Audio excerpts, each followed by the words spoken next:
अच्छा जी, वलीद का मसला ये है कि वलीद कह रहा है जी मुझे ये नहीं बाइफरकेट करना आता कि कहाँ पर अपोर्शनमेंट करनी है और कहाँ पर नहीं करनी। एम आई राइट? सर मेरा क्वेश्चन था, मेरा नाम अहमद है। अहमद। सर। अहमद, आप कह रहे थे कि मुझे ये नहीं पता चल रहा कि किस ये सवाल में अपोर्शनमेंट करनी है, कहाँ नहीं करनी। यस सर, यस सर, बिल्कुल। यही क्वेश्चन था ना आपका? Yes sir. इसमें ना कुछ सर अच्छा प्राइवेट अब मैसेज आपको मेल किए थे। बेटा एक मिनट देखो, अब ये मिसाल के तौर के ऊपर हमारे पास ये कॉन्फिडेंस लिमिटेड है। सर। हम कुछ सवाल ले लेते हैं जिसके अंदर के अपोर्शनमेंट है और किसी में अपोर्शनमेंट नहीं नहीं है। है। मिसाल के तौर के ऊपर जैसे ये कॉन्फिडेंस इंजीनियरिंग है, ये आपको नजर आ रही है, मार्च सर। 2023 का ये क्वेश्चन है। सर। इसमें अपोर्शनमेंट देखने के लिए सप्लाईज देखी जाती है। सर। क्या देखी जाती है? सप्लाईज। अब इस सवाल में देखें, taxable goods to registered person, ठीक है, yes sir. Taxable goods to registered person, taxable goods to unregistered person. अगर इसकी सप्लाई में जाके एग्जामिनर ने मुझे इसके मुतल्लिक ये बात ना बताई कि इसके अंदर कहीं एग्जाम्प्ट गुड्स हैं या जीरो रेटेड गुड्स हैं, तो मेरा ये क्वेश्चन नॉर्मल होगा। इसके अंदर मैं जो है वो उसको नहीं करूंगा, अपोर्शनमेंट की तरफ नहीं जाऊंगा। सही है? यानी इस क्वेश्चन के अंदर ही मुझे नजर आ रहा है कि इसके अंदर फिलहाल यहाँ नहीं है, लेकिन इसकी हमें नीचे जाके डिटेल देखनी पड़ेगी। वो कहता है taxable goods from registered person है, ये फ्रॉम अनरजिस्टर्ड है, इसको भी छोड़ दें। Taxable goods to registered person, auto parts which were supplied free of cost, ये भी हमारी सप्लाई का हिस्सा है। Auto parts which were drawn, ये भी एग्जाम नहीं है। Raw material which were given to factory engineer for his personal use, right, ये भी उसका नहीं है। Goods which were sold to this credit terms, taxable goods to unregistered person, raw material were destroyed. अब आप इसमें देखें, इस पूरे सवाल के अंदर क्या एग्जामिनर ने इसके अंदर टैक्सेबल के अलावा कोई गुड्स दी हैं? नो सर, कोई नहीं जी। नहीं है। इसका मतलब ये हुआ कि मेरा इस पूरे सवाल में जो इनपुट आएगा वो सारे का सारा टैक्सेबल में जाएगा। एम आई राइट? Yes sir. अगर ये सर मतलब अगर मैंने फाइंड करने का वर्षमेंट होगी या नहीं होगी, तो हम ये देखते हैं कि हमें टैक्स के अलावा एग्जाम्प्ट गुड्स या रेजिडेंट गुड्स ढूंढनी पड़ेगी। ये पॉइंट। दो, बेटा मेरी बात सुने तसल्ली से। पहला सवाल ये होता है कि क्या मेरे सवाल के अंदर जो मुझे एक्सपेंसेस दिए गए हैं जिन पे मैंने सेल्स टैक्स पे किया हुआ है, सर। राइट, वो गिवन है जी, बिल्कुल, वो तो हर क्वेश्चन में गिवन होगा। उसके बाद जो सेल होगी जो मैंने सप्लाई की है, क्या वो डाइवर्सिफाइड है या नहीं है? डाइवर्सिफिकेशन मीन कि टैक्सेबल, जीरो रेटेड, एग्जाम्प्ट, इसमें किसी कॉम्बिनेशन में वो हो, तो हम कहेंगे कि वो डाइवर्सिफाइड है। अब इस कॉन्फिडेंस का जरा मैं आपको सोल्यूशन भी साथ खोल लूं ताकि आपको पता चल जाए। टाइम कम है हमारे पास। ये आंसर है कॉन्फिडेंस का, आंसर नंबर 3 है।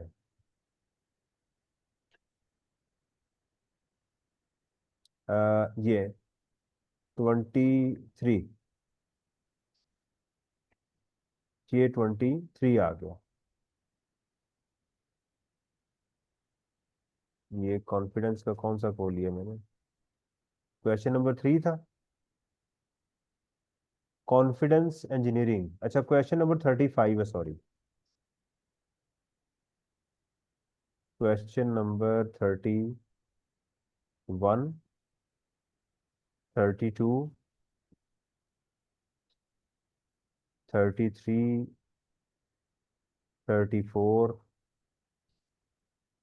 35, ये देखिएगा।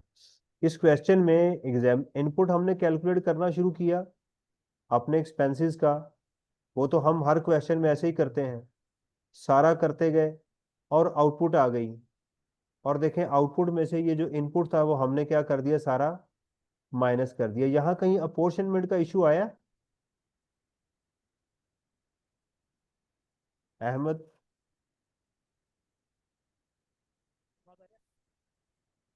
अहमद, मेरी आवाज आ रही है आपको?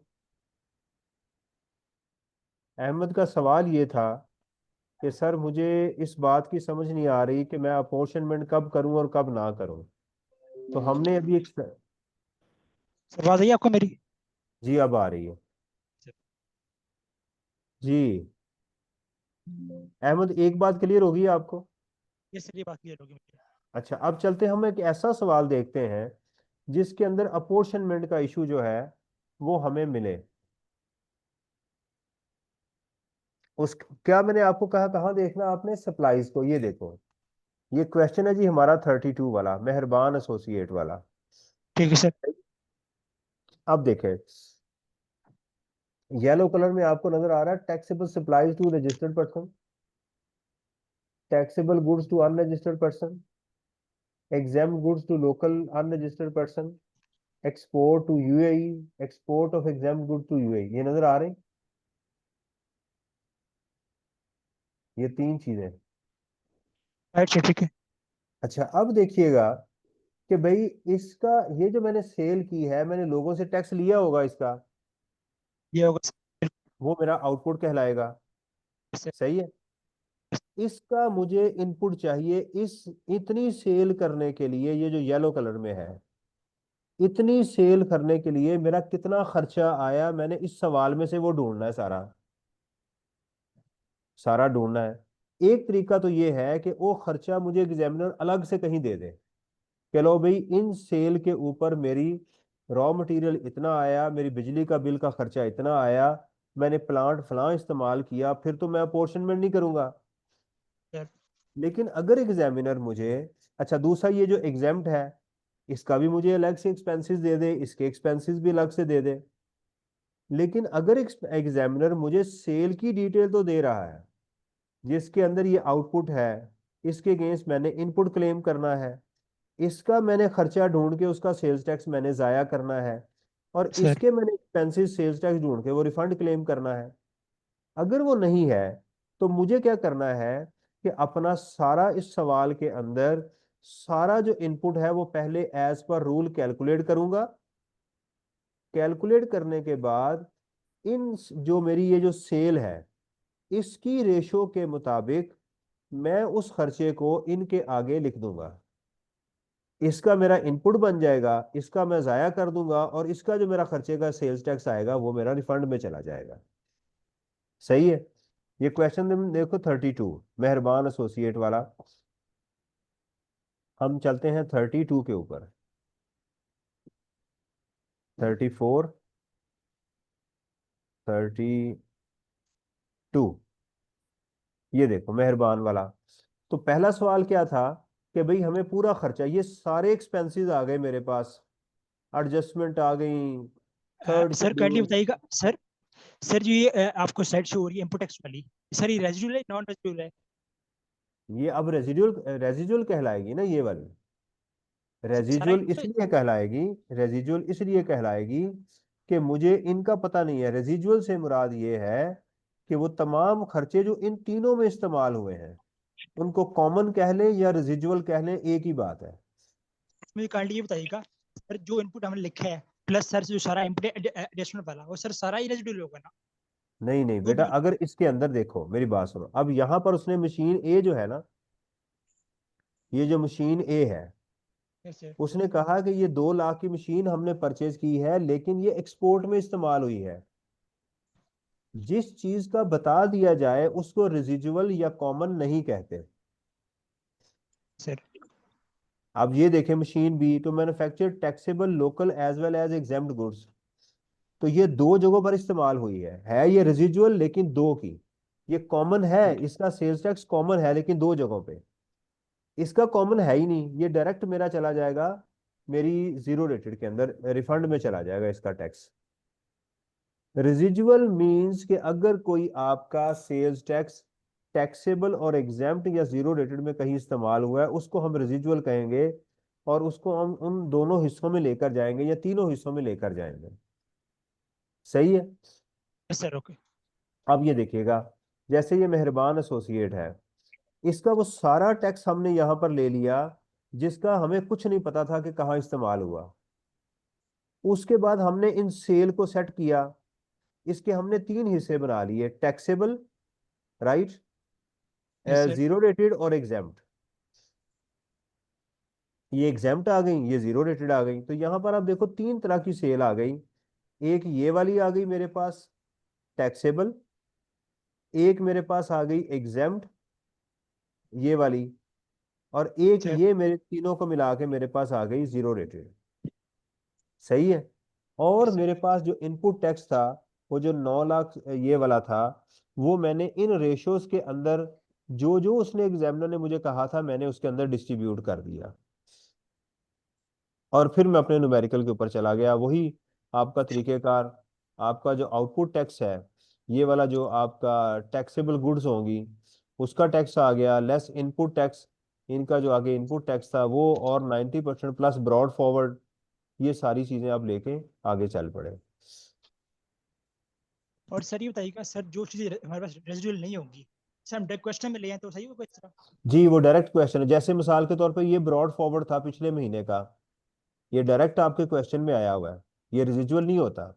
जो ब्रॉड फॉरवर्ड होता है, ये आपका सर रिजिजुअल नहीं होता, ये डायरेक्ट क्वेश्चन में आता है। इसी तरह यहाँ मशीन देखें, रिफंड के केस में ये मशीन देखो, ये वाली, याद है यस सर। 2 लाख का? ये देखें, यस दो सर। लाख का अगर आप लेंगे, 2 लाख का 18% लेंगे, तो वो डायरेक्ट इधर चला गया। 2 लाख था, सॉरी 20 लाख था, पिछला था सर।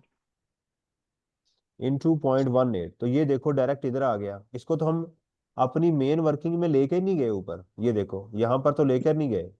जिस चीज का एग्जामिनर बता देगा कि ये टैक्सेबल में इस्तेमाल हुई है, ये चीज जो है वो, ये खर्चा आपका एग्जाम्प्ट में इस्तेमाल हुआ, जीरो रेटेड में इस्तेमाल हुआ, वो तो अपनी जगह पर जाएगा, उसको हम रेजिजुअल नहीं कहते। रेजिजुअल मीन जिसका पता नहीं है, वो कॉमन है, ये चीज होती है। Okay sir. और कोई चीज?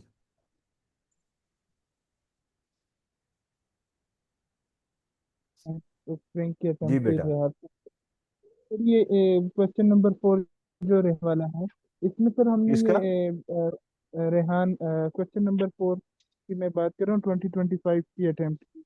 एक मिनट उसके पहले मैं अंदर जो निकाल लूँ ना, पहले निकाल। एक मिनट में पहले इसका नाम तो निकाल लूँ।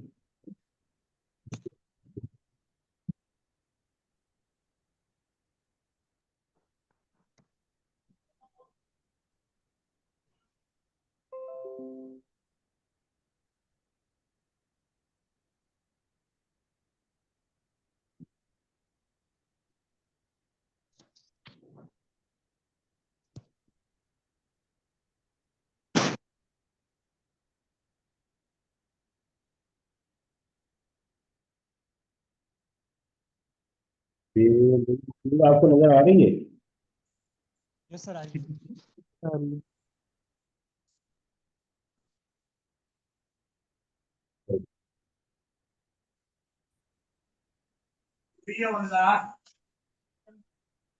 आपने कौन सा सवाल कहा?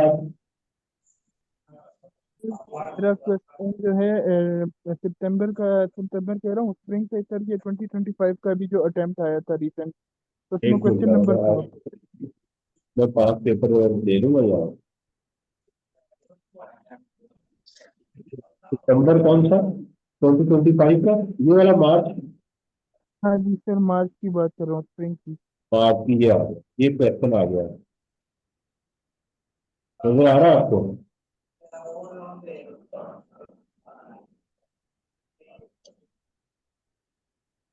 इसका बोले कौन सा question? Sir question number 4। Question number 3, ये 4 आ गया। ठीक, पूछे। सर इसमें ये जो हमने प्राइवेट कंपनी की शेयर हैं, इसको क्यों नहीं शो किया, मतलब डिडक्ट नहीं किया? एक मिनट, ये वाला रेहान हैज वेरी सोचे has gather the following information required क्या है? टोटल एंड टैक्सेबल इनकम है ना? जी जी। अच्छा, ड्यूली रिसीव फ्रॉम फादर, ये वाली आ गई 8 मिलियन की। गेन ऑन सेल ऑफ ड्यूली 1 मिलियन का आ गया। ठीक है। Profit on that from a saving account 4 million का आ गया। Income from other loss on disposal of share of a private company, loss on disposal of share of a public company आ गया। Gain on disposal of government securities ये second block में चला गया। Business loss from UAE, loss from other sources. सबसे पहले बेटा आपने करना ये है कि इन तमाम को अपने अपने हेड में लेकर जाए। जब भी एग्जाम में लॉसेज आ जाए तो आपने करना ये है, मैं एक्सेल की शीट आपके सामने खोलता हूँ। सबसे पहले आप अपना काम करो कि अपनी टोटल इनकम के लिए, जैसे सैलरी है, सैलरी तो इसमें खैर नहीं है। दूसरा हमारे पास क्या है इसके अंदर, इनकम फ्रॉम प्रॉपर्टी भी नहीं है हमारे पास इसमें। स्क्रीन शेयर है आपके साथ, ये सर शेयर है। कह रहे इसमें कैपिटल गेन आ गया। कैपिटल गेन को भी मैं, आप जो है वो एनटीआर वाला और सेपरेट ब्लॉक को यहाँ एहतियातन लिख लेता हूँ आपके सामने, ताकि आपको पता चल जाए। एनटीआर का आ गया, ये सेपरेट ब्लॉक ऑफ इनकम का आ गया, या एसटीआर का आ गया। यहाँ बिजनेस का आ गया कैपिटल। अगर इसके बाद मेरे पास आ गया इनकम फ्रॉम अदर सोर्सेज। आप तो पूरा लिखेंगे, मैं जरा थोड़ा लिख रहा हूँ। अब हम इसको जरा वन बाय वन लेते हैं। ज्वेलरी रिसीव फ्रॉम फादर, ये अब बताए कहाँ जाएगा ये 8 मिलियन रुपया। फादर से अगर गिफ्ट मिले, माँ बाप से गिफ्ट मिले तो कहाँ जाता है?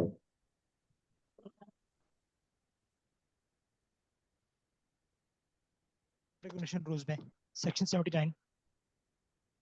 नहीं बेटा, ये विरासत में मिले तो जाता है। गिफ्ट तो एग्जाम्प्ट होता है ना, गिफ्ट आपको मिले तो एग्जाम्प्ट होता है ना। तो सर ये मेरी एक्सेप्ट। आएगी इनकम फ्रॉम अदर सोर्सेज में। मैं लिखूंगा ज्वेलरी रिसीव्ड। अब उसने नहीं बताया तो मैं उसको गिफ्ट ही समझ सकता हूँ ना। विरासत में भी मिलेगी, एग्जाम्प्ट होगी दोनों सूरतों में। तो मेरे पास ये इनकम आ गई एग्जाम्प्ट 8 मिलियन की। मैं इसके ऊपर कॉमा डाल देता हूँ ताकि पढ़ने में आसानी हो। तो ये क्या होगी मेरी एग्जाम। अलग अलग करेंगे तो सवाल की फिर समझ आएगी आपको। अब देखें, gain on sale of jewellery 1 million आ गई। ये कैपिटल गेन में आ गई एनटीआर, सेल ऑफ ज्वेलरी। ये टैक्सेबल हो गई 1 मिलियन की। आगे ये भी मैंने सॉर्ट आउट कर ली। Profit on that from saving account 4 million का। इनकम फ्रॉम अदर सोर्सेज में आ गया, पीएलएफ अकाउंट में प्रॉफिट हुआ आपको 4 मिलियन। सेपरेट ब्लॉक इनकम में चला जाएगा। मैं सेपरेट ब्लॉक ये आ गया First I have a run up ji. ready to construct the relation. आपकी आवाज ही बेटा मुझे ठीक आ रहा है। Banda loss on disposal of share of a private company 3 million का आ गया।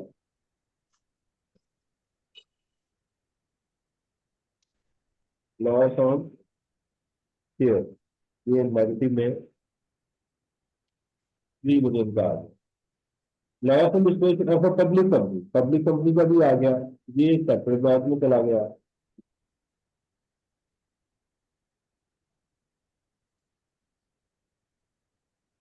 क्वेश्चन को सॉर्ट आउट करते हुए हमें चीज समझ आ जाएगी।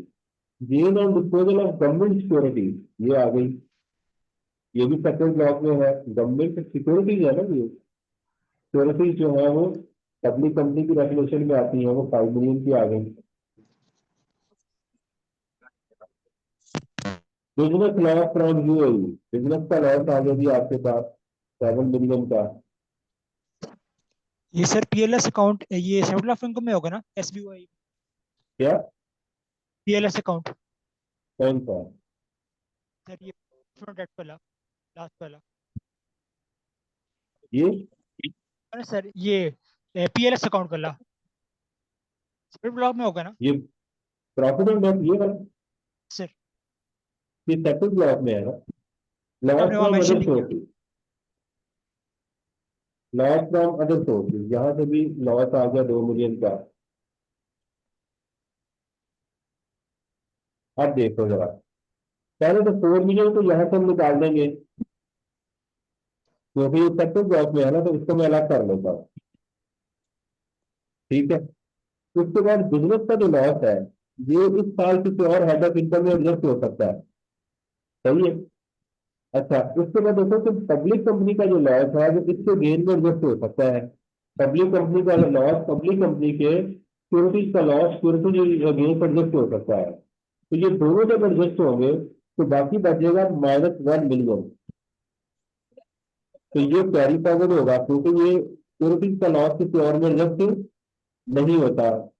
उसके बाद देखो सेल ऑफ ज्वेलरी में 1 मिलियन और इसमें आ गया 3 मिलियन, ये भी हमारे पास 2 मिलियन का बच गया लॉस, ये भी कैरी फॉरवर्ड हो गया हमारे पास। सही है। बिजनेस के लॉस में बचा ही कुछ नहीं, बिजनेस का लॉस तो सेट ऑफ होने के लिए बचा ही कुछ नहीं उसके पास, तो ये भी क्या हो गया 7 का 7 मिलियन, ये भी कैरी फॉरवर्ड हो गया।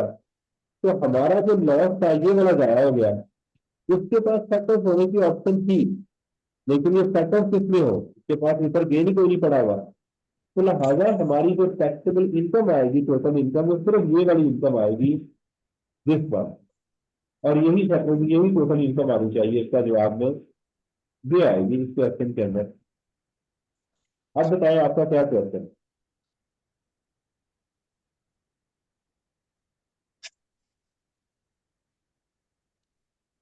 इसकी टोटल इनकम सिर्फ सेपरेट लॉस की आ रही है और वो प्रॉफिट एंड लॉस काउंट की है, दैट्स इट। इसके अलावा कोई नहीं है इसके अंदर। पहले सवाल का ये जवाब था। जो दूसरा सवाल है इसका वो ये है कि briefly explain your treatment of loss in the part 1 including your set of and carry forward of any unutilised losses, उसकी एक्सप्लेनेशन दे। फिर आपने ये जो काम किए हैं ना ये वाले, इसका जवाब देना है कि ये कैरी फॉरवर्ड क्यों हो रहा है, ये कैरी फॉरवर्ड क्यों हो रहा है, ये कैरी फॉरवर्ड क्यों हो रहा है, और ये सेट ऑफ नहीं हुआ। सेट ऑफ हुआ ही किसको, सेट ऑफ की ऑप्शन या बिजनेस के पास थी या इसके पास थी, दोनों। जी, इसका जवाब देख लेते हैं।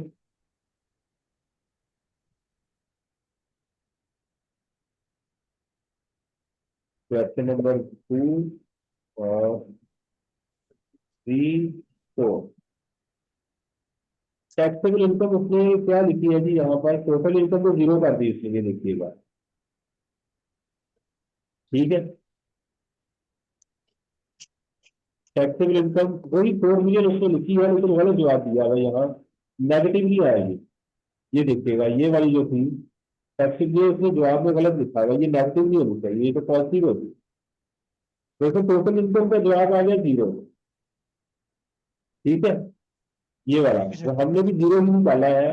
हमने कहा कि एनटीआर के अंदर जो टोटल इनकम है वो हमारी 0 है, तो टैक्सेबल इनकम हमारी टोटल जवाब में जो आ रही है वो यही है।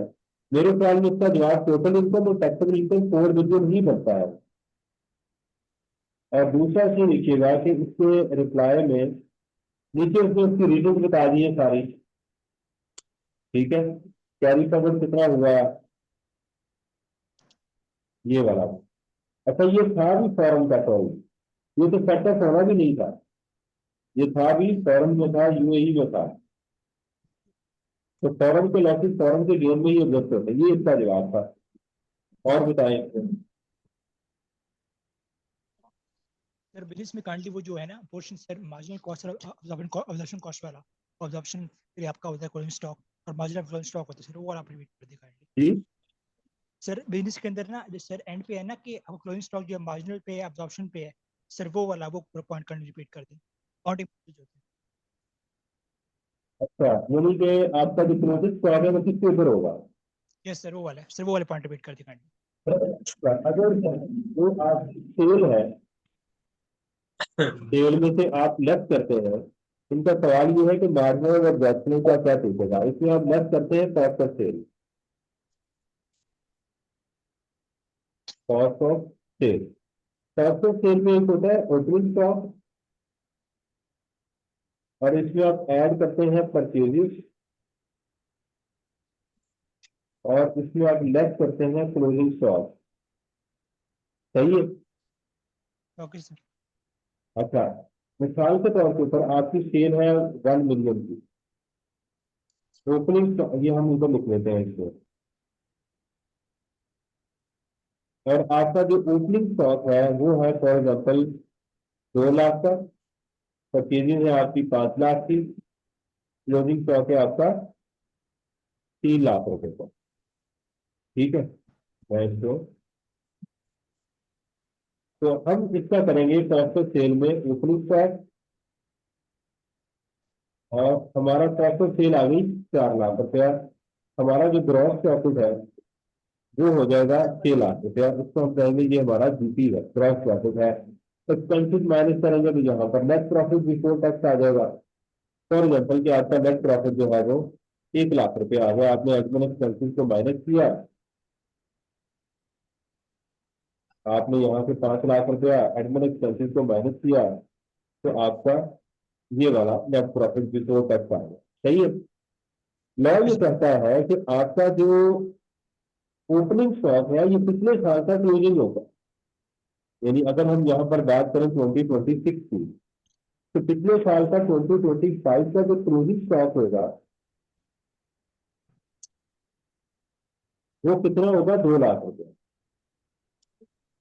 सही हो गया। Yes. इसका क्लोजिंग स्टॉक और इसका क्या हो गया, Opening stock. ओपनिंग स्टॉक ये वाला होगा। अब देखिएगा, लॉ दूसरी बात ये कहता है कि भाई आपने ये जो अपनी अकाउंट्स बनाने हैं ये अप्रूवल बेसिस पे बनाने हैं। किस पे बनाने हैं, Accrual अप्रूवल basis. बेसिस पे। अप्रूवल बेसिस को मेरा ख्याल स्टेज पे एक्सप्लेन करने की जरूरत नहीं है। अगर आप अपने अकाउंट्स अप्रूवल बेसिस पे बनाएंगे तो आपका जो क्लोजिंग स्टॉक है वो एब्जॉर्प्शनल बेसिस पे होना चाहिए। मीन कि आपका material, direct material plus direct labour plus आपका फिक्स फैक्ट्री ओवरहेड, ठीक है, प्लस वेरिएबल फैक्ट्री ओवरहेड है, ये दोनों उसमें होने चाहिए। ठीक है, ये कहता है। लेकिन वो कहता है कि अगर आप अपने अकाउंट कैश बेसिस पे बना रहे हैं तो आप फिर अपना एब्जॉर्प्शन को भी यूज कर सकते हैं, और आप चाहें तो मार्जिनल को भी यूज कर लें, मार्जिनल बेसिस को भी वैल्यूएशन के लिए यूज कर लें। मार्जिनल के अंदर हम ये करते हैं कि जो वेरिएबल का एलिमेंट होता है हम फिक्स एलिमेंट इसमें से निकाल देते हैं, बस ये करते हैं। ठीक है ना। हम सिर्फ उसमें जो एफर्ट लेते हैं वो वेरिएबल लेते हैं, फैक्ट्री ओवरहेड सिर्फ वेरिएबल आती है, फिक्स नहीं आती, ये फर्क होता है। अच्छा, अब आपके पास जो सवाल आएंगे एग्जाम के अंदर, जो आपको कहता है कि एक सवाल ये आया हुआ है कि वो कहता है कि ये जो आपका ओपनिंग और क्लोजिंग स्टॉक है ये मार्जिनल के ऊपर है, जब फिर इसकी एब्जॉर्प्शन के ऊपर वैल्यू और बनती। ठीक है, तो साथ साथ खाना भी खा लें।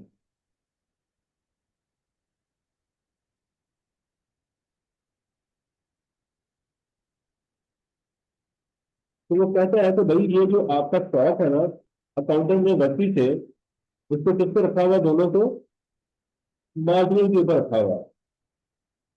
जबकि वो कहता है कि अगर हम इसको एब्जॉर्प्शन पे करते तो अंग्रेजी में कहता है इसकी वैल्यू होती 250 और इसकी वैल्यू होती 375। कहता है ये वैल्यू होनी चाहिए थी इनकी, और वो खामोश हो गया। हमने क्या किया, हमने उन दोनों को एडजस्ट किया।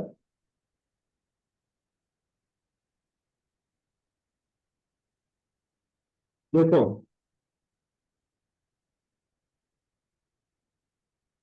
ओपनिंग स्टॉक क्या होता है आपका, आपके प्रॉफिट में माइनस हुआ होता है, ये याद रखो। ओपनिंग स्टॉक क्या होता है आपका, माइनस हुआ होता है आपके प्रॉफिट में, और क्लोजिंग स्टॉक जो होता है वो ऐड हुआ है। तो आपने जब इसकी एडजस्टमेंट डालनी है ओपनिंग स्टॉक की, जो कि गलत था, अकाउंटेंट ने गलती की, और इसी तरह क्लोजिंग स्टॉक की, अकाउंटेंट ने जो गलती की है वो क्या की, तो उसने 2.5 लाख की बजाय उसने 2 लाख रुपया लिखा हुआ है। तो आपके प्रॉफिट में क्या हुआ, ये 2 लाख रुपया माइनस हुआ हुआ है। तो आप क्या करेंगे, सबसे पहले इसको ऐड कर देंगे 2 लाख रुपया।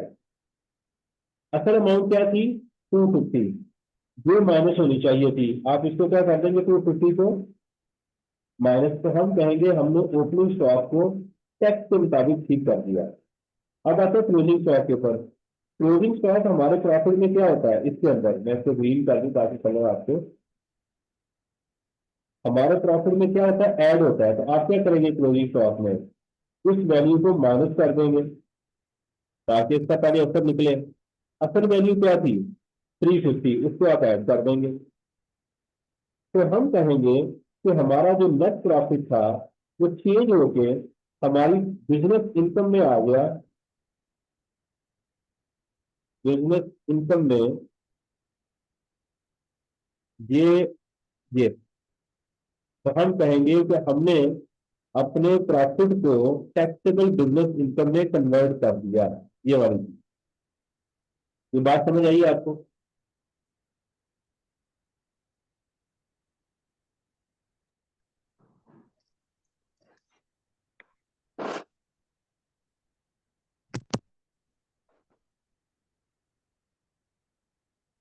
जी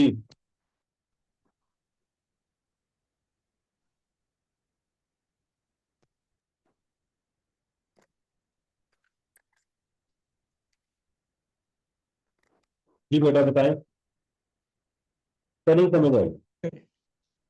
सर काइंडली वाला पॉइंट रिपीट कर दे, लास्ट वाला जो आपने समझाया है सर, सबसे लास्ट वाला पॉइंट। लास्ट वाला कौन सा? ये सर, ये जो सबसे सर एंड जो आप बताया, ये जो आप ये वाला पॉइंट काइंडली रिपीट कर दें, ये वाला ये वाला पॉइंट। भाई अकाउंटेंट ने क्या किया था कि ये जो हमारा कॉस्ट थी उसने मार्जिनल बेसिस के ऊपर उसने उसकी वैल्यूएशन की हुई। स्टॉक जो था इसके अंदर उसने फिक्स फैक्ट्री ओवरहेड को नहीं डाला हुआ। अगर हम उस स्टॉक के अंदर फिक्स फैक्ट्री ओवरहेड को डालते यानी एब्जॉर्प्शनल बेसिस पे उसकी वैल्यूएशन करते तो वो 250 होनी थी। ओपनिंग स्टॉक जो है वो प्रॉफिट के अंदर माइनस हुआ होता, ठीक है सर। उसको हमने ऐड कर दिया। असल वैल्यू क्या माइनस होनी थी 250, वो माइनस कर दी। क्लोजिंग स्टॉक आपके प्रॉफिट के अंदर ऐड हुआ होता है, उसको माइनस कर दिया। जो चीज असल में ऐड होनी चाहिए थी उसको हमने ऐड कर दिया। तो जब हमने ये एडजस्टमेंट डाली तो हमारा जो नेट प्रॉफिट था जो अकाउंटेंट ने बनाया था, हम उसे कहेंगे कि भाई ये जो नेट प्रॉफिट तुम कह रहे हो असल में तुम्हारी टैक्सेबल बिजनेस इनकम 1,25,000 रुपया। ओके सर, अब समझ आ गई है। हम्म? यस सर, अब समझ आ गई है। अच्छा, अब एक सवाल ये पेपर में आया, उसमें तो पिछले साल जो था ये कैश बेसिस पे अपने अकाउंट बना रहा था।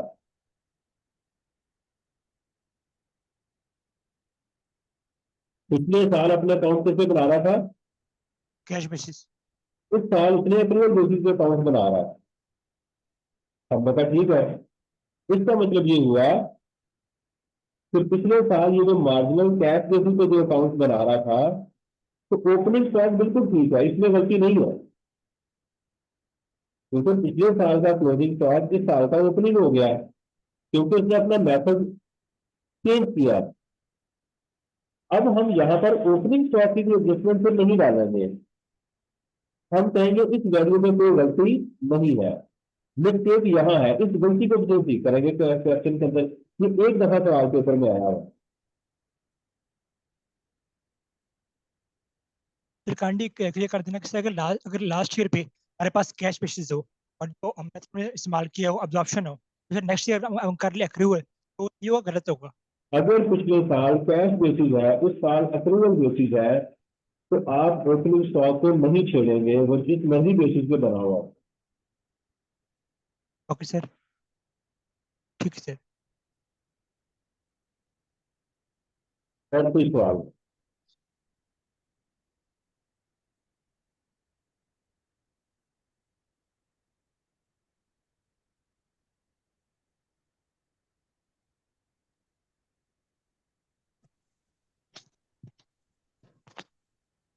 सर काइंडली चैप्टर नंबर 2 नहीं सर, कॉन्स्टिट्यूशन वाला ये चैप्टर हाँ जी, है सर। जो चैप्टर है जो चैप्टर नंबर 2 है, कॉन्स्टिट्यूशन वाला चैप्टर जो है हाँ सर, उस जी। पे कर दें सर, उसको बता दें किस तरह कर रहे हैं वो वाला। कॉन्स्टिट्यूशन के अंदर जो है वो हमें जो चीजें बताई गई हैं उसके अंदर पहली चीज ये बताई गई है कि भाई आपका बजट बनता कैसे, वो है एनुअल बजट स्टेटमेंट होती एनुअल बजट स्टेटमेंट के आगे दो हिस्से होते हैं, पैसा आ कहाँ से रहा है, पैसा जा कहाँ रहा है। सर फिर उसका जो पैसा आ रहा है वो पैसे दो जगहों पर है, एक है पब्लिक के पैसे, पब्लिक अकाउंट, और एक है फेडरल कंसोलिडेटेड फंड। सर सही है, दो जगहों से आपको पैसा आ रहा है, इसके दो हिस्से हैं। पैसा आ कहाँ, पहले है तो बजट क्या है, बजट है जी एनुअल बजटेड स्टेटमेंट। इसको प्रेजेंट किया जाता है उसके अंदर असेंबली के सामने, बनाता कौन है वो चीज इसमें बताई गई है। दो हिस्से होते हैं इसका, पैसा आ कहाँ से रहा है रसीद, और पैसा जा कहाँ रहा है वो। फिर एक्सपेंसिव के ऊपर इसने एक्सपेंसिव को दो हिस्सों में डिवाइड कर दिया। उसमें बस कुछ होते हैं एक्सपेंसिव जिनको हम कहते हैं expensive charge upon federal consolidated fund. वो जो हमने फंड बनाया हुआ फेडरल कंसोलिडेटेड फंड, उसमें से पैसा निकाल के यहाँ खर्च किया जाए। वो कहाँ खर्च किया जाएगा, उसमें हमारा जो एजी ऑफिस है, हमारी जो सुप्रीम कोर्ट है, बड़े बड़े जो हमारे सर हैं, इन लोगों को पैसा, इनकी तनख्वाहें, इनके ऑफिस दफ्तर का खर्चा, वो सारा यहाँ से दिया जाए। सर सही और दूसरा है डिमांड फॉर ग्रांट। इसके अलावा बाकी जो खर्चे होंगे उसकी डिमांड बनाई जाएगी, असेंबली में पेश की जाएगी कि जनाब हमें इसके अलावा खर्चे चाहिए। जैसे सलाब आ गया अभी, आपको एजुकेशन के ऊपर खर्चा चाहिए, यानी जो हमारी ब्यूरोक्रेसी है इनके ऊपर वो जो खर्चे हैं उनके ऊपर वो नहीं, वो पेश होंगे ही होंगे, उसके ऊपर बहस भी कोई नहीं होगी। अभी इंडोनेशिया में उन्होंने आग लगाई ना लोगों के घरों में, वो यही मसला था। तो उन्होंने कहा भी तुम कौन होते हो, उसके ऊपर बात ही कोई नहीं होगी, जितने मर्जी अपने फर्ज बढ़ाते जाओ, जितनी मर्जी तनख्वाहें बढ़ाते जाओ, जनाब तुमने नहीं डाली हुई है हमारे टैक्स के ऊपर। ये हमारे कानून में लिखा हुआ है कि इन लोगों को सुप्रीम कोर्ट के जजेज हो गए, पार्लियामेंट, ये जो जितने भी उसमें लिखे हुए हैं, जी ऑफिस हो गया, प्रेसिडेंट की होगी, इनके दफ्तर, इनके खर्चे, इसके ऊपर कोई बात नहीं होगी। ये हमारे कानून आइन के अंदर लिखा हुआ है जिसमें अभी 26वीं तरमीम हुई है। सही है, लेकिन यस इसके सर अलावा जो बाकी खर्चे हैं, एजुकेशन है, उसके ऊपर बहस होगी कि लोगों को तालीम देनी या नहीं देनी, ऐसी चीजों के ऊपर बहस होगी। तो ये एक जुल्म और ज्यादती है, बरं हमारे आइन के अंदर ये उन्होंने लिखा हुआ। फिर आगे जाके ये जब बहस मुकम्मल होती है तो फिर आगे जाके वो बताता है कि अगर बजट पेश होने के बाद हमें मजीद कुछ खर्चे चाहिए हो तो क्या करें। वो कहता है भाई उसके लिए सप्लीमेंट्री बजट आ सकता है, एक्सेस बजट भी आ सकता है, उसका भी तरीकेकार लॉ ने हमें वो बता दिया कि सप्लीमेंट्री और एक्सेस बजट कैसे आए, उसका तरीकेकार बता दिया। फिर उसके बाद लॉ ने ये कहा कि अब ये पैसा तो हमें इकट्ठा हो गया, लोगों से टैक्स आ गए, अब ये सूदों को भी तो देना है ना, तो कैसे देंगे, उसका फिर तरीकेकार बता दिया गया कि एक कमेटी बनेगी सर जिसका प्रेसिडेंट इसको सुपरवाइज करेगा। वो अपनी बनाएगा कि सूबों का हिस्सा उनको कितना देना है, जिसको ग्रांट कहते हैं। तो शेयर कहते हैं, मेरे ख्याल से क्या लफ्ज था उसके लिए, टेक्निकल लफ्ज इस्तेमाल होता है। जो जैसे अभी केबीके वाले स्टोर में चाह रहे हैं जी हमारा हिस्सा नहीं हमें दिया जा रहा, और अभी इसमें वो अमेंडमेंट अभी सुनने में आ रहा है कि करने जा रहे हैं कि सूबों का ये हिस्सा इनको ना दिया जाए, फेडरल गवर्नमेंट ही सारा खर्च किया था। तो उसके ऊपर एक कमेटी बनती है, वो आपकी किताब में उसका भी इशू है, उसके ऊपर भी सवाल आता है। वो हो गया जनाब, ठीक है जी, तो ये तरीका होगा जो हम इनको पैसों में सूबा खर्च करेंगे। फिर इसमें एक और सवाल है कि क्या सूबे भी टैक्स लगा सकते हैं जी, बिल्कुल लगा सकते हैं। जैसे प्रोविंशियल टैक्सेस है, सेल्स सर्विस के ऊपर टैक्स लगाया हुआ है, उन्होंने सेल्स टैक्स लगाया हुआ है, लेकिन उनको पहले फेडरल गवर्नमेंट से परमिशन लेनी पड़ेगी। फेडरल गवर्नमेंट को तो असेंबली से परमिशन लेनी है ना, सूबों को यस परमिशन लेनी पड़ेगी। फिर उसके बाद इसमें सवाल है कि जो सूबा जहां से पानी डैम होगा, काफी बेटा इसमें चार्जर देना यार, इसकी चार्जिंग कम हो खत्म हो गई है। एक मिनट। सर हाँ सर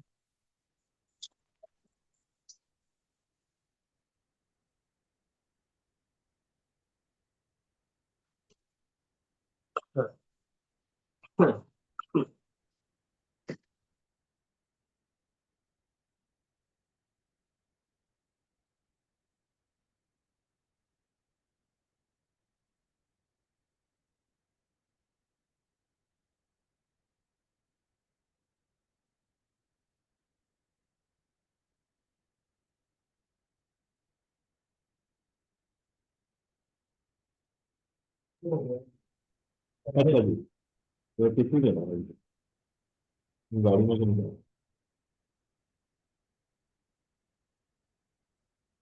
अच्छा, हम बात क्या कर रहे थे कि जो प्रोविंसेस है, जो डैम होगा, जो हाइड्रोलिक, जो जहां पर होगा हाइड्रो पावर बनेगा, जैसे केपीके में डैम है, क्या नाम है उसका,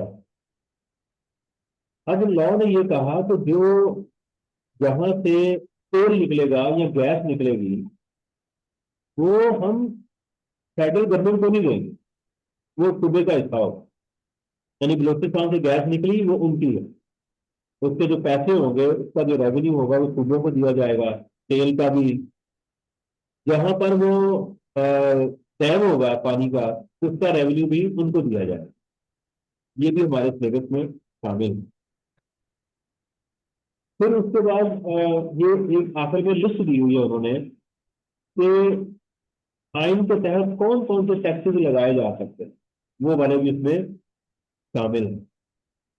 और फिर इसी को रेप्लिकेट करके उन्होंने हर सूबे के लिए वही चीज बता दी, तो सूबों का भी एनुअल बजट स्टेटमेंट होगी, वही सेम चीज उधर रेप्लिकेट हो जाएगी। फर्क क्या होगा, यहाँ आप देखेंगे चीफ प्राइम मिनिस्टर, उधर चीफ मिनिस्टर होगा। यहाँ पर असेंबली आपको नेशनल असेंबली मिलेगी, वहां आपको प्रोविंशियल असेंबली मिलेगी। यहाँ अगर प्रेसिडेंट है तो वहां आपको गवर्नर का नाम मिलेगा। इस तरह की चीजें मैंने एक चार्ट बना के पे आपकी किताब में भी अपने नोट में दिया हुआ है, तो आप इसको पढ़ लें। इसमें सवाल पे आते हैं, वो जो सवाल है, ये कमेटी कौन बनाएगा, इसके इख्तियारात क्या होते हैं, वो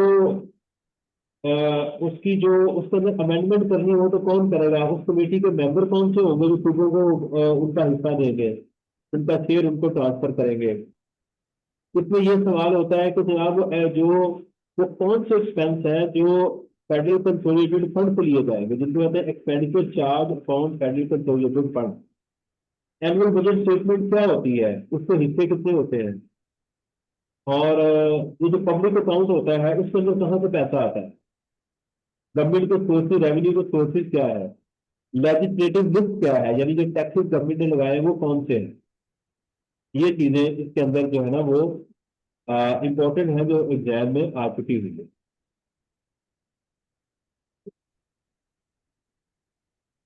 जी,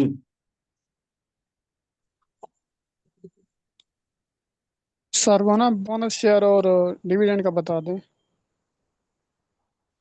दोनों शेयर और डिविडेंड का क्या, इसमें मतलब क्या? मतलब कि बोनस शेयर पर कब टैक्स लगता है इस पे? तो कब टैक्स लगता है? जी बोनस शेयर मिलने के बाद टैक्स लग जाता है। बोनस शेयर मिसाल के तौर के पर आपको मिले, जी सर। मिसाल के तौर के पर आपके पास 5 लाख रुपए के शेयर है, गवर्नमेंट ने आपको 1,000 शेयर, उस कंपनी ने, तो प्राइवेट है या पब्लिक है, उसका बोनस शेयर के साथ कोई ताल्लुक नहीं। उस कंपनी ने आपको जनाब वो 1,000 शेयर दे दिए। अब 1,000 जो शेयर है, सर्च करें कि जिस दिन आपको मिला उसकी जो मार्केट वैल्यू थी शेयर की, वो थी 100 रुपया। तो हम कहेंगे आपको 1 लाख रुपए का बोनस शेयर मिला। अब एक जी लाख सर। रुपया आपकी इनकम फ्रॉम अदर सोर्स में जाएगा, सेपरेट ब्लॉक ऑफ इनकम में। आप इस 1 लाख रुपए को पहले ऐड करेंगे, फिर सेपरेट ब्लॉक के तौर पे माइनस करेंगे, और टैक्स में जाके इसका 10% यानी 10,000 रुपया आप टैक्स में ऐड कर। जी सर। अब इन शेयर को जब आप बेचेंगे, तो ये जो फेयर मार्केट वैल्यू थी, ये आपकी डीम्ड कॉस्ट बन जाएगी अगली ट्रांजेक्शन के लिए। सही है? जी सर। सर वो जो स्पेशल डिविडेंड होते हैं सर, उनका क्या कॉन्सेप्ट है, और सर वो सेम हाँ, होते हैं हाँ। बोनस शेयर की तरह? कौन से स्पेशल डिविडेंड डिविडेंड इक्विटी जो है, सर वही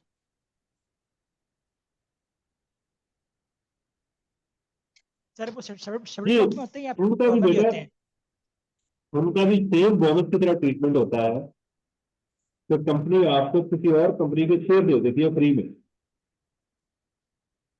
सेम उनकी जो मार्क जैसे बोनस शेयर थे ना, यस सर। उसी तरह आप डिविडेंड इक्विटी को उसकी मार्केट वैल्यू, उस वही एग्जाम्पल दोबारा ले लें कि कंपनी ने आप है पैकेजेस के शेयर होल्डर, कंपनी ने आपको निशात के 1000 शेयर दे दिए सर फ्री में, सर बोनस में था ना, अपने शेयर दिए फ्री में। यह है किसी फ्री में और है। कंपनी के शेयर इसने दे दिए 1000, 100 रुपए का शेयर था उस दिन मार्केट वैल्यू थी, कितने के शेयर हो गए? लाख रुपए के। इसका रेट ऑफ टैक्स 15% है, इसका 10% नहीं है। सर तो ये फर्क है। सेम ट्रीटमेंट वैसे ही होगा, बाद में जब बेचेंगे उसकी मार्केट वैल्यू उसकी जो है ना वो बन जाएगी, सर तीन ये स्टॉक बन सिक्योरिटी, जाएगी। सर ये सिक्योरिटी अंडर सेक्शन 37 है, उसमें सर एक सिक्योरिटी है इंस्ट्रूमेंट ऑफ रिडीमेबल कैपिटल। हाँ जी। सर उससे concept है सर, उसका वो सर वो भी बोनस ही होते हैं, सॉरी शेयर्स ही होते हैं वो। हाँ? सर जो नहीं सिक्योरिटी अंडर सेक्शन 37 है कि नहीं सर नहीं एक नहीं, ये प्रेफरेंस शेयर होते हैं। कुछ चीजें ऐसी होती हैं जो आप कंपनी से पैसे लेते हैं और मार्केट में जाके बेच देते हैं। एक होती है कि आप चीज कंपनी से पैसे, कंपनी को उधार पैसे देते हैं, कंपनी आपको एक सर्टिफिकेट दे देती है, अब वो सर्टिफिकेट बाजार में नहीं बेचते आप, वो एक वक्त आता है कंपनी से ही पैसे लेते हैं जाके वापस, उसको रिडीमेबल कैपिटल कहते हैं। दोबारा सुनो, आपसे कंपनी ने पैसे लिए 5 लाख रुपया, आपको शेयर ठीक दे सर। दिए, उसमें कहा ये बिक सकते हैं बाजार में, आप जाकर बाजार बेच दें। ये रिडीमेबल, वो कहते हैं कि हम आपको रिडीमेबल नहीं है, ये हमारे पास नहीं है, आपने आना, इसको रखो, जिसको बेचनी है बेच दो। जब कंपनी बंद होगी तो हो जाएगी, उसको इरिडीमेबल या शेयर कहते हैं। तो कंपनी ने आपको पैसे लिए और कहा ये 5 साल के लिए हमने आपसे पैसे लिए हैं, ये 5 लाख रुपया, हर साल हम आपको इसके ऊपर सूद देंगे और 5 साल बाद आपको पैसे वापस कर देंगे। वो 5 लाख लिया होगा तो 7 लाख रुपया वापस कर दें, 8 लाख वापस कर दें, जो भी है। ये जो आप कंपनी से जाके अपने पैसे वापस ले रहे हो, इसको रिडीमेबल कैपिटल कहते हैं। सर इसके ऊपर शेयर्स अगर बनने कोई के बाद गेन हुआ जी, शेयर्स जो शेयर जो मिलते हैं वहां से सिक्योरिटी में कैपिटल होता है सर, जो कैपिटल में आपको शेयर्स मिलते हैं सर, वो शेयर्स रिटेन करते हैं कंपनी के पास शेयर्स रहते हैं कौन से शेयर? सर, जो अपने ये आपको आपको मिले होते हैं ना, रिडीमेबल आपको मिल जाते हैं ना, ये जब आपको मिल आपकी जाते सर, हैं, वापस देकर अपने पैसे ले लेते हो उसको। ठीक है सर, राइट होगा सर, ठीक है सर। ये सिक्योरिटी होती है सारी। तो इनका रेट कुछ रिडीमेबल कैपिटल का, वही जो और सर सिक्योरिटी ना का है ना, इसका अलग से रेट नहीं है ना। सिक्योरिटी का पब्लिक कंपनी के शेयर हो गए, पीटीसीएल वाउचर हो गए, डेट सिक्योरिटीज हो गई, इन सब का रेट आपको वो किताब में लिखा हुआ है। अगर नहीं और पता तो वो सर ना, सिक्योरिटी वाला रेट लगाओ, नहीं अगर एग्जाम में आपको परेशानी हो रही है तो। और सर चैप्टर के एंड में ना सर एक टैक्स स्वैप शेयर और डॉट शेयर, सर वो क्या है? करते हैं सर, ना कैपिटल गेन्स के एंड पे वहां पे सर अच्छा, वॉर सेल, वो बहुत मैंने सेल 4 टैक्स चीजें आपको बताई थी, वो 4 चीजें ऐसी हैं जिसके ऊपर फिर अगर आप उस हरकत में सेल करोगे तो आपको लॉस कंसिडर नहीं होगा। आपने मिसाल है कि पुराने शेयर आपके पास पड़े हुए थे, इस साल आपको कैपिटल गेन आ गया, आप कैपिटल गेन को सेट करने के लिए वो या आप ये करते, मिसाल के तौर पर अगर आपने अपने शेयर बेच दिए, सर तो आपने 100 रुपए का शेयर खरीदा था, आपके पास 1 लाख शेयर पड़े हुए, सर 100 रुपए का खरीदा था, आज हो गया 10 रुपए का। सर आपको पता है कि यार ये 10 रुपए से 11 हो जाएगा, 12 हो जाएगा, लेकिन ये 100 रुपए पे वापस जाने वाला नहीं है। लेकिन आपने कंपनी के शेयर इसलिए रखे हुए तो उसका कंट्रोल आपके पास है। अच्छा, इस साल आपको हो गया गेन किसी और जगह पे, कैपिटल गेन में, कैपिटल गेन कैपिटल लॉस में एडजस्ट हो सकता है। हो सकता है आपने शेयर बेच दिए, सर, बेचने बेचे आपने 10 रुपए के, कितना लॉस हो गया आपको? 90 रुपए का। 90 × 1 लाख, 90 लाख रुपए का लॉस हो गया है। सर हो गया। आपने 10 दिन बाद जाके दोबारा शेयर खरीद लिए, आपको शेयर मिला 10.5 रुपए का। 1 लाख शेयर सेल करके दोबारा बेचने के ऊपर आपको जो फायदा हुआ अब जो नुकसान हुआ वो 50,000, दोबारा शेयर आपके पास आ गए, वही बेचे, वही दोबारा खरीद लिए आपने मार्केट से, 50,000 का आपको नुकसान हुआ। लेकिन वो जो 90 लाख का गेन है, वो जो लॉस हुआ आपको इस साल, उस साल के कैपिटल गेन के साथ आपने एडजस्ट कर दिया। फर्ज करें कि आपको इस दफा लॉस गेन हुआ है 1,10 करोड़, 1,10 लाख का, ठीक है सर। उसके अंदर आपने 1,01,10,00,000 में से 90 लाख का ये जो लॉस था वो माइनस कर दिया, गेन कितना बचा? 20 लाख का। अब 90 लाख का आपको गेन हुआ, 90 लाख का अगर आप कंपनी हो, 9 मिलियन इंटू 0.29, 26,10,000 रुपए का आपने टैक्स बचा लिया इस हरकत से, ये हरकत करते। इसलिए लॉ ने उन हरकतों को, वो जो आपकी वॉश सेल है, क्रॉस सेल है, 3 से 4 चीजों में गिवन है वहां। एक वॉश सेल है, एक क्रॉस सेल है, एक टैक्स स्वैप सेल है। एक टैक्स स्वैप है। उनके अंदर लॉ ने कहा कि अगर इन हरकतों में आपने तीनों हरकतें की, तो वो लॉस मैं आपको एडजस्ट नहीं करने दूंगा, मैं समझूंगा आपका लॉस हुआ ही नहीं है, झूठ बोल रहे हैं।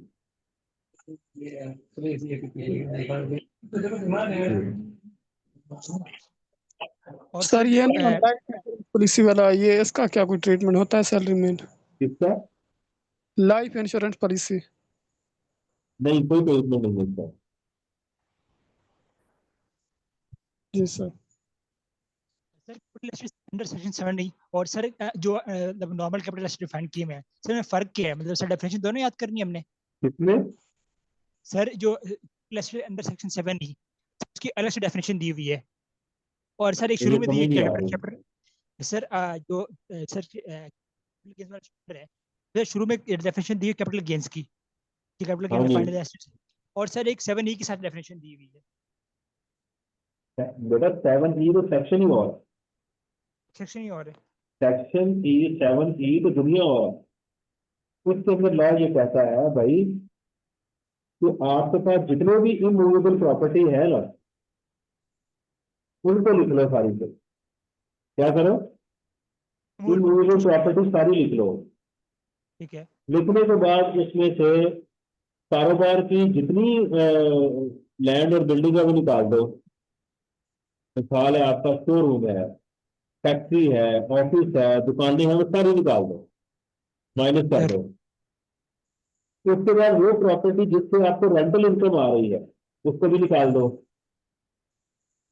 जिससे भी इनकम आ रही है उसको भी निकाल दो। एग्रीकल्चरल इनकम को, एग्रीकल्चरल लैंड को भी निकाल दो, वो भी आपने निकाल दिया। तो सारा निकालने के बाद वो कहता है इसमें से कोई एक एसेट भी निकाल दो जो तुम्हारा दिल है। ऑब्वियसली आप सबसे बड़ी वाली वैल्यू निकाल देंगे, सही है?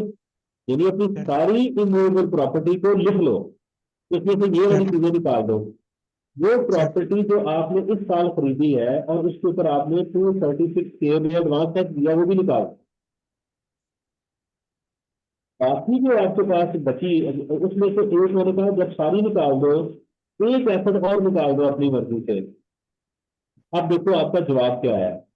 अगर ये तुम्हारा जवाब 25 मिलियन तक है, इससे ज्यादा नहीं है, तो तुमने कुछ भी नहीं करना, चिल करो। लेकिन अगर ये जवाब सारी आइटम निकालने के बाद 25 मिलियन से ज्यादा है, तो फिर इसका 5% हम अज्यूम करेंगे कि तुम्हारी इनकम है। तो जो आंसर आया है, उसका 5% तुम्हारी क्या है? इनकम है। उसका तुमने 20% टैक्स देना है सेपरेट ब्लॉक में जाके। ये है 7E और चीज है। सर जो इनको की 5% वाली सर, ये कौन सी होगी? नेम क्या होगा? जी,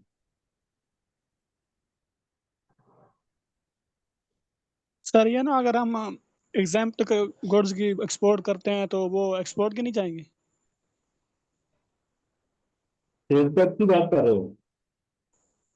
जी सेल्स टैक्स की बेटा बात कर रहे हो? जी जी, सेल टैक्स की। वो डिपेंड करता है कि आपने खरीदी है एग्जाम्पल गुड्स या बनाई है।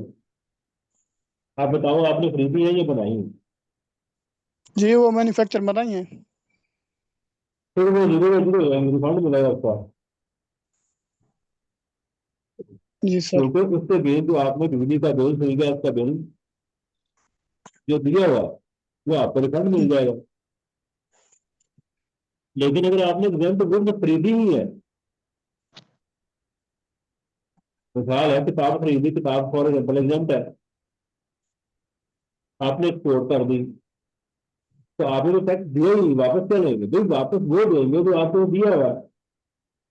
अगर यस आपने सर। दिया ही कुछ नहीं है तो वापस क्या लेंगे? कुछ भी नहीं। वो तो फ्रॉड धोखा कर रहे हैं ना, दिया ही कुछ नहीं और डिपार्टमेंट से वापस मांग रहे हैं। जी सर। और सर आपने कहा है जो प्रॉपर्टी जिससे आपको रेंट मिल रहा होता है सेवन ई, सर वो आपने प्रॉपर्टी निकाल देनी है, सर आप ये कहा है ना? हाँ जी, सर जो आपके पास क्वेश्चन आया है स्प्रिंग 2024 में, सर उसके अंदर एक क्वेश्चन था सर, उसने उसकी ना वो ली हुई थी, रेंट वाली प्रॉपर्टी ली हुई थी, उसने बंगला था सर, सर उसको उसने यार कैसे हो सकता है बेटा, कैसे हो सकता है? कौन सा सवाल है मुझे बताओ, किस अटेम्प्ट में आया सर आप? सर स्प्रिंग 24 और question 5C, spring, spring 24। Spring यार ये भी एक मुसीबत ही है ना, स्प्रिंग 24 किसको कहते हैं? स्प्रिंग 24 जब देखो, स्प्रिंग 24 कहाँ नजर आ रहा है? ये ये ये आ वाला गया सर, बस क्वेश्चन 5C होगा। 5C, ये वाला। अच्छा अब देखो, उसने कहा कि compute the total income of the prize in respect of above mention property, also state the reason for excluding. इसे का टोटल इनकम बतानी है। इसका मतलब आपने इसके साथ गलती से 20% के साथ मल्टीप्लाई नहीं करना पेपर में, तो समझेगा कि इसको कॉन्सेप्ट का नहीं पता। समझ आ रही है? Yes sir. इसके अंदर आपने क्या करना है, सिर्फ टोटल इनकम कैलकुलेट करनी है। वो जो जवाब आएगा उसको हम 5% से मल्टीप्लाई करेंगे। सबसे पहले देखो, bungalow located in Karachi 60 million का, Faraz use this as a residential house, अभी इसको छोड़ दो। Apartment in Karachi, Faraz son resides in this apartment, ये भी ठीक है। ऑफिस प्रेमिसेस, इसको निकाल दो। निकाल दें। Open plot G located sir. In Karachi, no construction has been commenced during the year, इसको भी रहने दो। ठीक है। Open plot in G sir. Multan, this property was purchase, tax pay कर दिया, इसको भी निकाल दो। एक इसको निकाल दो और इसको निकाल दो, इसको भी और ये भी निकाल दो, ये भी निकाल दो। शॉप, इसको भी निकाल दो, इसको भी। No tenant could be found for this property and remain occupied annual fair market value, इसको भी निकाल दो। ठीक है। Sir bungalow located in Dubai, received rent, इसको भी निकाल दो, इससे किराया आ रहा। सर इसका क्वेश्चन में दिया हुआ था उसने ना, क्वेश्चन में ऐड किया हुआ था सर, इसके बारे में बात कर रहा था मैं। देखा, टोटल इनकम जब पहले पहले पहले 7E को अलग करेंगे ना, जो यस सर। रेंट है उसको बाद में अलग बताएंगे। ये आपका यहाँ से कैपिटल गेन की इनकम आनी है ना 7E के अंदर। बाकी अगर ओके उसमें कोई ओके। इनकम बताई हुई है वो तो अलग से आएगी हमारी, जैसे ये वाली है, उसमें टोटल इनकम पूछी है ना हमारी, यस। ऐसे ही है ना। सॉरी मैं क्वेश्चन सारा सॉल्व कर दिया। अच्छा, उसके बाद आप ये सर सबसे मैं बड़ी क्वेश्चन एक अमाउंट और निकाल दो, ये वाली भी, ये वाली जो बाकी वैल्यू आएगी उसका 5% लेके उसको भी डाल दो कैपिटल गेन में, और इसको भी जो रेंटल इनकम है इसकी वो रिपेयर वो जो है वो रिपेयर फिर कैसे चार्जेस वो लेंगे? माइनस करके वो भी कर दो। इसका सोल्यूशन देख लेते हैं। ये 5, ये ये देखो, ये इनकम फ्रॉम प्रॉपर्टी और ये डीम्ड इनकम कैपिटल गेन के अंदर। ये देखो 31,500 माइनस रिपेयर, ये हो गई आपकी इनकम फ्रॉम प्रॉपर्टी। ठीक है। बंगला यस हमने सर। निकाल दिया क्योंकि एक प्रॉपर्टी निकालनी थी। Okay sir. अपार्टमेंट का उसने क्या किया कि हर एक का 5% ले लिया। मैंने कहा सबको यहाँ ले लो 5% ले लो, एक ही बात है। उसने क्या किया, हर एक का 5% ले लिया, ऐसे कर लो। ऑफिस प्रेमिसेस निकाल दी। ओपन प्लॉट जो कराची में था वो ले लिया हमने, कितना उसने लिया हुआ है,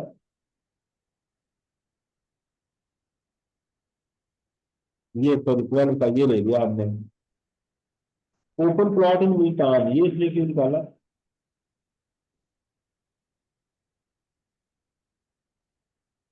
ओपन प्लॉट इन मुल्तान, ये देखिए उसको मैं टैक्स पे किया था, ये भी निकाल दिया।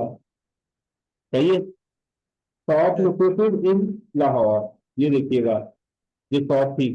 अच्छा, नहीं ये किराए पे दी नहीं है, सॉरी मैं गलत कह गया हूँ, ये किराए पे दी नहीं है ना, किराए पे होती तो ये भी निकाल देते। ठीक है। इसका मैंने कहा कि आप पहले खर्च की वैल्यू को ऐड करके 5% लेंगे, यही जवाब आएगा। तो टोटल इनकम ये आ गई हमारी। ये नीचे उसने रीजन लिख दिया, इसमें का रीजन बताया, रीजन भी हमने लिख दी। Okay. जी, दैट्स इट।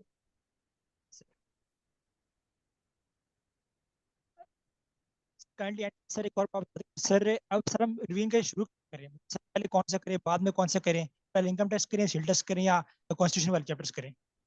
अच्छा, इनका सवाल ये है कि पेपर में पहला क्वेश्चन कौन सा करें। देखिए बेटा, फॉर एग्जाम्पल कि ये आपके सामने ये पेपर है, सर सबसे पहले तो 15 मिनट का सवाल पैदा होता है कि भाई मैं ये 15 मिनट जब मेरे पास पेपर नहीं होगा वो मैं कहाँ गुजारूं। ठीक है। मैं यस सारा पेपर पढ़ूंगा तो मैं दुनिया का इंतहाई बेवकूफ आदमी होगा। अपने आप को प्रेशर में लेना है ना। वो सर। टाइम आप किसी के ऊपर लगा सकते हैं। आप मिसाल के तौर पर ये सवाल देखते हैं, यार मैं इसको कर सकता हूँ, किसी एक सवाल को पकड़ लें। मिसाल के तौर के ऊपर मुझे पता है कि यार ये 10 नंबर हर सूरत में 3 चैप्टरों में से आने ही आने हैं कि 8वां सवाल जो है, मैं तसल्ली के साथ उसको देखूं कि यार ये क्या है। मिसाल के तौर पर मुझे नहीं समझ आ रही कि यार ये क्या है, मुझे जब अभी मैं प्रेशर में हूँ, पेपर मेरे हाथ में है, कोड ऑफ एथिक्स ये देखो, मैंने कहा हुआ कि कोड ऑफ एथिक्स हर साल पूछ रहा हूँ। आप देखते हैं कि आप कहते हैं यार मुझे अभी ये नहीं आता, मिसाल है, आप चले जाते हैं कहते हैं यार ये सेल्स टैक्स का मुझे आता है। ठीक है। आप कहते हैं यार ये न्यूमेरिकल तो मैं बाद में करूंगा, मैं कोई और चीज इसमें देख लेता हूँ, ये वाला देख लेते हैं फॉर एग्जाम्पल। तो 15 मिनट किसी एक सवाल के ऊपर आप लगाएं, तो तसल्ली से उसको पढ़ें, जो आपको समझ आ रही है पेंसिल ले लें, उसके साथ साथ जरा हाईलाइट करते जाएं कि ये क्या इंफॉर्मेशन है। पूरा पेपर नहीं आपने पढ़ना। तो 15 मिनट जब आप उस सवाल को पढ़ लें, जैसे ही आपके पास आंसर शीट आए उसके ऊपर उसका वो जवाब प्रोड्यूस करें। एक एक बात तो ये हो गई। अच्छा, दूसरी यस चीज सर। ये है, दूसरी चीज जो हमारी ये होती है कि सवाल मिसाल के तौर के ऊपर सवाल करते जाना होता है पेपर में। मिसाल के तौर के ऊपर जैसे ये टू है ना, सर आपने थ्री है, इसको दो हिस्से में, आपने ये कर लिया, ये आप चाहते हैं यार मैं बाद में कर लूंगा, इसको पेपर में जाके सर्कल कर लो, इसकी एक पेज छोड़ दो आगे। उन्होंने कहा वैसे कि हर पेज एक नया जो है जो इस हर पेज के ऊपर स्टार्ट करें, एक पेज छोड़ के उसका नंबर लिख के उसको छोड़ दें, और इसके ऊपर तीर का निशान लगा लें कि ये मैंने अभी करना है। सही है। करना है। आप यस सोचते हैं सर। यार ये वाला सवाल मुझे आता है, क्वेश्चन नंबर 4, आप इस सवाल को शुरू कर लें। ठीक है। ये तो ऑब्वियसली पूरा ही करेंगे ना जो उसमें करना है। अगर फॉर एग्जाम्पल कि आपने ए पार्ट कर लिया 8 नंबर का, 3 नंबर का छोड़ दिया, तो यहाँ क्रॉस ये कर दें। लेकिन अगर आपने पूरा क्वेश्चन नंबर 4 कर लिया, उसके ऊपर क्रॉस लगा दें। ठीक है।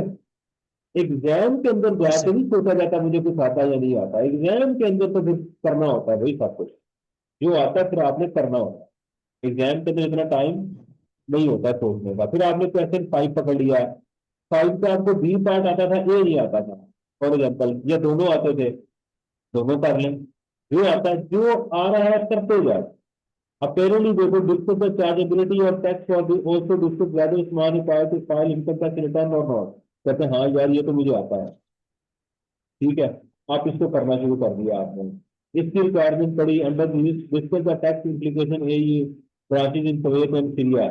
आपने कहा हाँ यार ये फॉरेन सोर्स इनकम का कोई लग रहा है, इसको भी मैं कर लेता। आप कर लिया। ये आप इसके ऊपर आए, आपने कहा हाँ ये भी मुझे आता है। उस वक्त फिर हम काम कर रहे होते। समझ आ रही मेरी बात की? यस सर आ रही है। यस उसमें सर। उसमें नहीं बैठा जाता है, उसके अंदर आपने सवाल करना होता है। सेल टैक्स कर ले पहला सवाल, दूसरा इनकम टैक्स का कर ले, नंबर ठीक दे दें आप, इससे कोई फर्क नहीं पड़ता। पहले इनकम, जैसे मैं मिसाल देता हूँ, मैं थ्योरी में बहुत अच्छा हूँ, मैं सीए में थ्योरी में बहुत अच्छा रहा, हालांकि मैंने आपको पढ़ाया, आप सोच रहे होंगे सर आपको न्यूमेरिकल में बहुत अच्छे हैं, लेकिन मैं बीइंग अ स्टूडेंट थ्योरी में बहुत अच्छा, थ्योरी के सवाल में सबसे पहले कर लेता था एग्जाम के अंदर। लेकिन जैसे मैं अपने बेटे की बात करूँ, उसको मैं देखता हूँ न्यूमेरिकल में बहुत अच्छा है, लेकिन वो समझता है कि यार नहीं, मैं थ्योरी को पहले कर लूँ। तो इट ऑल डिपेंड्स। तो उस वक्त जब आप एग्जाम में बैठे हुए हैं, आप उस वक्त क्या सोच रहे हैं, उस वक्त कौन सा क्वेश्चन जो है वो आपको अच्छा है, जिसको आपने कंप्लीट कर, 8 क्वेश्चन होंगे, उन 8 को आपने करना है। अब अगर कोई स्टूडेंट है वो मिसाल के तौर के ऊपर पहला सवाल ही छोड़ आया, पूरा पूरा उसने सवाल टच ही नहीं किया, ये पूरे का पूरा सवाल जो था वो 19 नंबर का सवाल छोड़ा है, ये जाती। देखिए कोई एक नीचे से कोई सवाल छूट गया, ये 4 नंबर का रह गया, किसी का एक पार्ट रह गया, आप 90% पेपर का रहा, दैट्स फाइन, पास हो जाता है बंदा, कोई मसला नहीं। 3 नंबर का ये रह गया, नहीं आ रहा, पूरा एक मेजर सवाल इनकम टैक्स और सेल टैक्स का ये छोड़ना बेवकूफी है, ये कोई नहीं बंदा छोड़ सकता। तो उसका करना होता, उस सवाल को एग्जामिनर में टेस्ट करना होता कि इसको आता है या नहीं आता। और दूसरी बात ये होती है कि पेपर के अंदर, एग्जाम के अंदर ये जो एडजस्टमेंट है ना, थ्योरी में पढ़ के गलती हो जाती है, लेकिन आपने करना होता है, जो एडजस्टमेंट की समझ आ रही है इसको करें। ये ना सोचे कि यार मैंने 100% इसको एक्यूरेट करना, बैड डेट रिकवर आ रहे हैं, क्या समझ आ रही है तो सही। अच्छा दूसरी चीज बोल सुनिएगा, क्वेश्चन को जब पढ़ा जाता है तो अपनी जुबान में, क्या हो गया,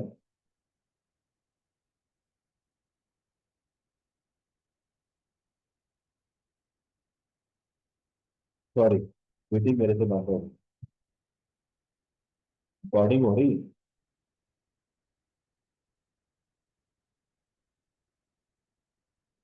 रिकॉर्डिंग, हाँ जी रिकॉर्डिंग हो रही। अच्छा मैंने ये कहना था कि एक चीज याद रखो, सवाल को जब पढ़े तसल्ली से उसको प्रैक्टिस, और वहां पर भी उसको समझे, उर्दू में समझे। मिसाल जैसे अभी मैंने बैड आपके सामने खुला हुआ, इसको पढ़ने का तरीका देखें क्या होना चाहिए। यार कोई निकल जाओ,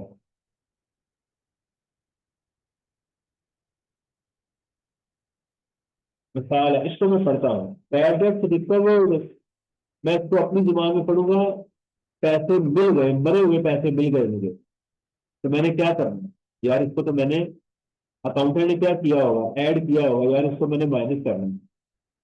जेसी had previously written off a bad debt of this, JC ये जो कंपनी थी या जो भी था, उसने इससे पहले 4 लाख रुपया राइट ऑफ कर दिया था, ऐसे सोचना है, अंग्रेजी में नहीं, आज से 2-3 साल पहले। And initiative legal action against the debtor, और उसने जिससे पैसे लेने उसके खिलाफ कार्रवाई भी की थी। Tax authorities allowed a deduction of 3 lakh in tax, ये अलाउड हो। अच्छा सर ने कहा था जो अलाउड है वो, हमने टैक्स में क्या किए थे, माइनस, इसको ऐड करना है, अकाउंटेंट ने जो ऐड किए वो माइनस करने हैं, और एक्चुअल मैंने निकालने हैं, समझ आ रही है। तो एक्चुअल कितने थे, 4 लाख रुपया लेना था, 2,25,000 मिल गए, बाकी मेरे कितने हो गए, 1,75,000 एक्चुअल हो गए। चलें जी शुरू करें, bad debt recovered minus allowed add कर दें और एक्चुअल माइनस कर दें। चलो जी आगे चलें, इस तरह से a net loss of this from energy derivative contract, या डेरिवेटिव कॉन्ट्रैक्ट, जो डेरिवेटिव कॉन्ट्रैक्ट होते हैं ये या तो स्पेकुलेशन में आते हैं, या ये आते हैं कैपिटल गेन में, बिजनेस में कहाँ घुसे हुए। ये सी entered into this contract to purchase this barrel of crude oil for manufacturing various, to hedge against future price fluctuations. The contract set to expire on this was sold before its scheduled settlement हो। यार ये तो speculative income है loss, ये loss है, business में यहाँ घुसा हुआ है, इधर पड़ा हुआ है 30 मिलियन के अंदर। पहली बात ये तो 0-0 पूरे लिखने हैं आपने पेपर में, क्योंकि ऊपर ये अमाउंट मिलियन थाउजेंड में है, नीचे पूरी अमाउंट लिखी हुई। तो आपने कहा यार ये तो स्पेकुलेटिव का है लॉस, तो लॉस का हुआ होगा उसमें से माइनस, इसको ऐड करो यार, और इसको जाके बाद में मैंने स्पेकुलेशन के अंदर जाके अलग से लिखना है। इस तरह से आपने सवाल पढ़ना है तसल्ली के साथ, कॉन्सेप्ट को लेके चलेंगे। अंग्रेजी में पढ़ेंगे तो अंग्रेजी आपको घुमा देगी, क्योंकि फॉरेन लैंग्वेज जो भी होती है ये दिमाग पे डबल इम्पैक्ट दे रही होती है। आपने सोचना भी है और उसका सोल्यूशन भी देना है, कि सोचिए उसको सही अपनी जुबान के अंदर, ये चीज है। और चीज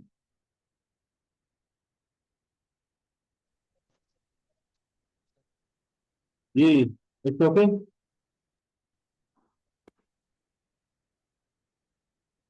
ठीक हेलो है जी। जी सर, जी। आवाज आ रही है आपको मेरी? जी आ रही हूँ।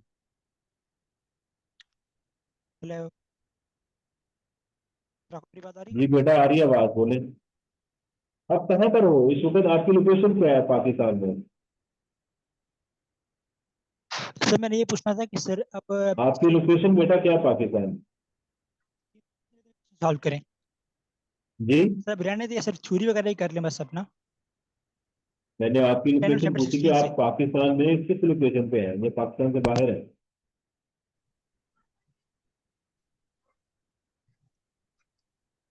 बेटा आप किस शहर से हैं? 3 हेलो। आवाज आ रही है आपको मेरी अब? जी जी। सर मैंने कहना था कि सर नंबर 10 फ्रॉम 16 अब आपकी आवाज फिर ब्रेक हो रही।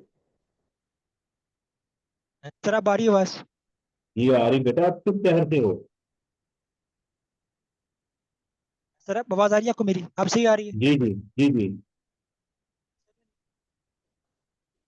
सर नंबर 10 और नंबर 16 से। बेटा सर मैंने अब आपसे कितने? सवाल किया आप किस शहर से हैं, मुझे आपकी ये नहीं समझ आ रही। मैं सरगोदा से हूँ, सरगोदा। अच्छा सरगोदा से था, अब आवाज आई। जी।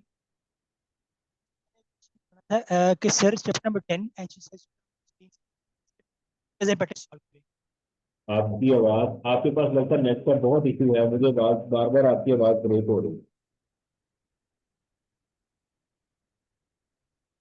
सर अब आ रही है आवाज? हेलो है। जी जी। जी जी। सर, मेरा क्वेश्चन ये है कि sir chapter number 10 and chapter number 16 से sir as in practice sir कितने क्वेश्चन सॉल्व करें? या रिसेंट टाइम के क्वेश्चन सॉल्व करने बस वही बहुत है एज इन प्रैक्टिस? बेटा अब तक तो सारे हो जाने चाहिए, ये तो मैंने शुरू में कहा हुआ, यानी जो आज की डेट है इसमें तो सारे हो जाने चाहिए, नहीं हुए तो कम से कम रीड तो हो जाना चाहिए थे। अगर नहीं हो सके तो फिर उसका वर्स्ट कम वर्स्ट यही होता है कि आखिरी 5 5 अटेम्प्ट तो कम से कम लाजमी होनी चाहिए। लास्ट 5 पेपर तो हम ये कहते ही है ना कि मिनिमम भी हो तो पिछले 5 पेपर आपके होने चाहिए। ठीक है। सर आगे सर। ओके।